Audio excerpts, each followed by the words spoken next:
Bienvenidos una vez más a Teología del Día, el lugar donde aprendemos teología de una manera fácil y sencilla. Bien, un nuevo podcast, un nuevo tema que vamos a tocar. En este caso, este podcast va a estar dividida en dos partes, ¿ok?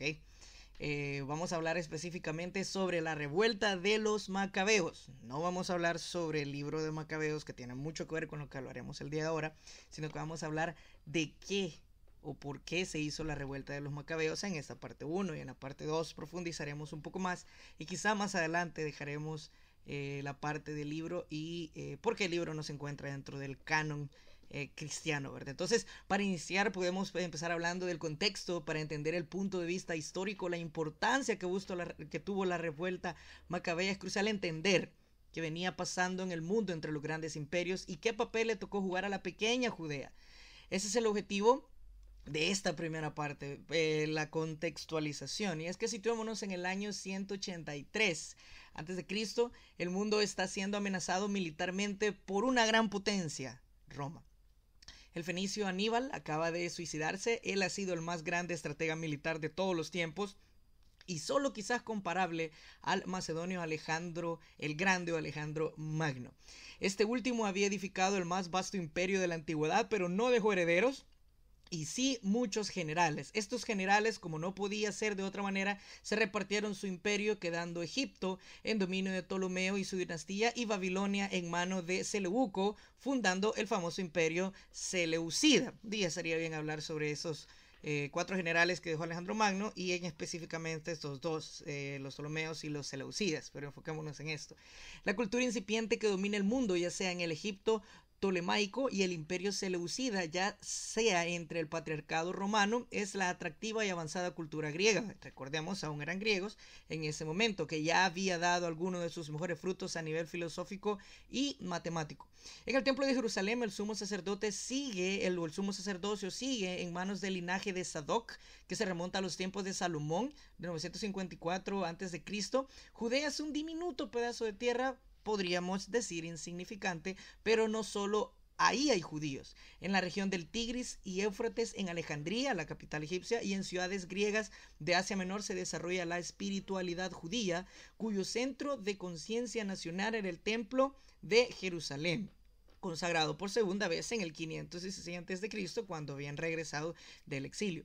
Ahí afluían desde todo el cercano oriente para ofrecer sacrificios en las grandes festividades. Por lo tanto, el sumo sacerdocio era un cargo de poder y prestigio. En cierto momento lo ocupaba Onías III, hijo de Simón el Justo, quien fue referido como un hombre pío.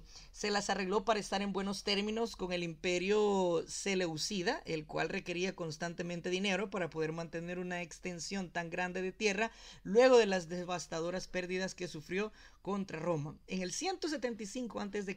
sube al trono un joven emperador llamado Antíoco IV, quien no simpatizaba con Onías, ya que representaba el sector más conservador del judaísmo. Esto es, no era proclive a la famosa helenización que le conocemos. En ese entonces aparece en escena Josué, hermano del sumo sacerdote, y le propone un trato a Antíoco. Le entregaría una generosa parte de los fondos del templo a cambio de ser nombrado sumo sacerdote en lugar de su hermano. Como tantas otras veces, esto ilustra que descender de cierto linaje no es garantía de nada. Antíoco acepta y Onías es deportado a Antioquía. Josué, como muestra de gratitud, se cambia el nombre al griego Jasón, creando además un gimnasio en Jerusalén. Ahí los jóvenes a la moda se ejercitaban desnudos a la usanza griega, usando falsos prepucios para ocultar el signo íntimo del judaísmo. Se imaginarán el grito en el cielo que pusieron los judíos conservadores: Onías, el pío, arrestado; el tesoro del templo desvalijado; el gimnasio una abominación. Pero a Josué, ahora llamado Jasón, lo atrapó el famoso karma instantáneo, por así decirlo, porque un primo suyo, también llamado Onías, repitió su esquema, ofreciéndole a Antíoco una cifra aún mayor a cambio de ser nombrado sumo sacerdote, maniobra que realizó con éxito en el 172 a.C. Este también se cambió el nombre a Menelao. Cuando 2 años después Onías III el Bueno se decidió a denunciar la situación desde Antioquía, fue asesinado, provocando la lucha entre las facciones judías que apoyaban a uno u otro sumo sacerdote. Esto a Antíoco el emperador seleucida le importaba poco, ya que tenía el dinero de los templos de su región para armar un ejército y conquistar Egipto, quien se hallaba bajo el dominio de Ptolomeo VI, persona afable, pero militarmente inepto. Antíoco no tuvo ningún problema en conquistar primero Memphis, antigua capital, y en sellar Alejandría, donde se hallaba Ptolomeo, pero le llegaron presurosas las noticias de que Josué, ahora llamado Jasón, había intentado quitarle el cargo de sumo sacerdote a Onías, ahora llamado Menelao, amenazando con el caos su línea de comunicación que pasaba inexorablemente por Jerusalén. Antíoco iracundo volvió rápidamente a castigar a los revoltosos judíos, ocupando la ciudad y de paso saqueando el templo. Por el momento, Jerusalén volvía a la calma temerosa que había impuesto Antíoco. El ejército seleucida volvió entonces a enfilar hacia Alejandría, pero Ptolomeo, entre tanto, le pidió ayuda a la potencia mundial, Roma. Se cuenta que entonces se dio una situación que resulta indispensable para entender la posterior actitud de Antíoco ante los judíos.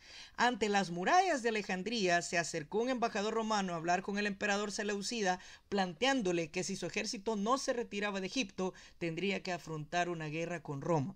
Antíoco le dijo que tenía que pensarlo y el embajador, que era un viejo conocido de Antíoco, trazó un círculo alrededor del seleucida y le dijo: decídelo antes de atravesar este círculo. Antíoco no se atrevió a desafiar a Roma y aunque estaba seguro de ganar esa batalla, retrocedió ante la guerra. Él y todo su ejército retrocedieron ante un solo romano desarmado. Una humillación que podemos decir dramática como pocas en la historia. Con esta desastrosa frustración encima, Antíoco se retira con inminentes ganas de desquite, y es en ese contexto que en el 167 a.C. decreta el fin del judaísmo, dando lugar a la reacción judía conocida como la famosa revuelta de los macabeos. Al rumorearse que había muerto allí en combate, estalló la guerra civil entre los judíos de Jerusalén al reaparecer Jasón y dirigieron una revuelta popular contra Menelao. Pero Antíoco no estaba muerto. Los romanos lo habían derrotado y lo habían sacado de Egipto a la fuerza, pero mientras se batía en retirada se enteró de la lucha que había en Jerusalén y volvió a poner a Menelao en el puesto. Una vez que se retornó al poder, Menelao dirigió un reino de terror y se dispuso a helenizar a los judíos. Se colocó una estatua de Zeus en el Sanctastorum, no soy tan bueno en latín. Entre otras violaciones de la ley judía, muchos judíos piadosos se resistieron a las medidas de Menelao, algunos con el martirio, otros escapándose al desierto, incluso otros alzándose enérgicamente. Los más destacados de estos rebeldes era el grupo que dirigía Matatías de Modín y sus 5 hijos, quienes Judas Macabeo demostró ser el más capaz y se llevó al resto de rebeldes judíos a su bando. Aquí aparecen ya los macabeos. Judas y su grupo de rebeldes organizaron una guerra de guerrillas contra los judíos helenizados. En respuesta a ello, Menelao, que estaba comandando a los judíos helenizados, convocó a los ejércitos griegos provenientes de las provincias seleucidas vecinas. Judas aplasta a los griegos y el primer ejército en llegar desde Samaria en el norte estaba dirigido por Apolonio. Se lo avisaron a Judas y este aplastó al pequeño ejército, Judas Macabeo, obviamente le estamos hablando, y este aplastó al pequeño ejército mientras se dirigían hacia Jerusalén. Habría sacarle la espada a Apolonio y usarla hasta su muerte. Luego llegó una fuerza más grande dirigida por Cerón, viniendo desde Palestina al oeste, y una vez más, Judas los cazó por sorpresa y se acabó con la vida de 800 soldados enemigos. Alarmados, los seleucidas enviaron un verdadero ejército procedente de Antioquía que dirigían 2 generales, Nicanor y Gorgias. Pero nuevamente Judías demostró su destreza militar, derrotó al ejército y se quedó con sus armas. Incluso después de esta derrota, el ejército seleucida quedó más grande y más malvado que la pequeña fuerza rebelde. Existía un verdadero peligro de que siguieran hincados y aplastaran a la rebelión, pero en ese momento los rebeldes, por fortuna, tuvieron un descanso. en el año 167 a.C., el rey Mitrídates I de Partia atacó el imperio seleucida y conquistó la ciudad de Herat, ubicada en el actual Afganistán. Antíoco tenía que concentrar sus fuerzas en los partianos. Estando así de preocupado el ejército seleucida, los rebeldes conquistaron Jerusalén en el año 164, a pesar de que la fortaleza de Acra, que daba hacia el templo del monte, siguió siéndole leal a Antíoco. Dentro de la misma, los soldados asirios y judíos helenizados mantenían la misma firme actitud de antes. El templo fue reinaugurado y se creó la festividad de Hanukkah de 8 días de duración, que tomó como modelo la festividad de Sukkot. Como paréntesis, la fiesta de Hanukkah no es una de las 7 fiestas que Jehová dio. Es una fiesta en conmemoración a esta, por así decirlo, a este logro que ellos tuvieron. La cual dura 8 días y se tomó el modelo Sukkot. La historia del milagroso aceite que duró durante 8 días es apócrifa, aparecería siglos después en el Talmud. Y habiendo establecido firmemente su base de poder, Judas comenzó a atacar la ciudad de gentiles de los alrededores de Judea, aunque el propósito no parece haber sido la subyugación, sino conseguir el botín. Luego regresa a Jerusalén y sitió Acra. Para este entonces, tras la muerte de Antíoco en Partia en el año 164, el imperio seleucida lo dominaba Lisias, regente del rey Antíoco V, Eupator, quien era un niño. Lisias se propuso destruir Jerusalén y aplastar la revuelta macabea de una vez por todas. Luego de vencer a Judas en combate al sur de Jerusalén, Lisias sitió Jerusalén. La situación de los judíos rebeldes era una situación desesperada. Carecían de los suministros para resistir un largo sitio, en particular porque ese año era un año de Shimta. Una vez más intervino la suerte, por así decirlo. Felipe, uno de los generales de Antíoco, se alzó y decidió asaltar la capital, Antioquía. Al estar ansioso por volver a la capital Lisias, llegó a un acuerdo con los jerosolimitanos. A Judea se le devolvió su anterior estado de semiautónoma y Menelao fue sustituido como sumo sacerdote por Álcimo, un moderado. Pero en cuanto se fue Lisias, el enfrentamiento se desató nuevamente entre los rebeldes de Judas y los moderados que apoyaban a Álcimo.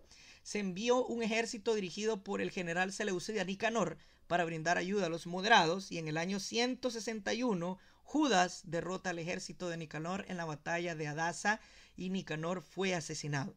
En ese mismo año, luego de vencer a Felipe, Lisias y Antíoco fueron asesinados por el primo de Antíoco, Demetrio I Soter, quien ascendió al trono seleucida. Este envió otro ejército dirigido por el general Báquides. Se enfrentaron en la batalla de Elasa en el año 160 y no se podía comparar al bando de Judas con ese fuerte ejército de 20.000 hombres. Los judíos fueron derrotados y Judas fue asesinado. De ese modo, la revuelta terminó de manera trágica, pero unos años más tarde los cambios en el panorama político llevarían a que el hermano menor de Judas, Jonatán Macabeo, ascendiera al sumo sacerdocio y llevarían al establecimiento de lo que vendría a ser la dinastía Hasmonea, que dominaría una Judea independiente desde el año 140 hasta el 37 antes de Cristo.